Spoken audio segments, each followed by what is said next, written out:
কী কী রান্না হবে।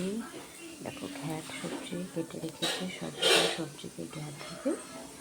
আর এদিকে আলু বটবটি সাথে করলা ভাজা। এই গরমে ভাবছি করলা ভাজবো না, করলা দিয়ে একটা ডাল করবো। এদিকে ডাল বসিয়ে দিয়েছি, মটর ডাল। তো ওটাই ভাবছি করলাটা দিয়ে চিচার ডালই করবি। গরমের মধ্যে চিচার ডাল খেতে ভালোই লাগে, টক ডাল বা চিচার ডাল।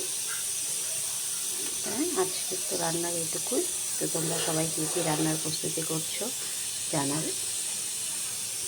আর এটা হলো দই, বাড়িতেই দই পেতেছি। এটাই হলো টক দই। এই গরমে টক দই খাওয়া তো রোজ খুব ভালো পেটের পক্ষে। তাই যে বাড়িতেই আমি বানিয়ে নিই। যা গরম পড়েছে দেখো, গরমশাইতে মাজা নিয়ে এসেছে। এখন ওটা মাজা খাওয়া হবে।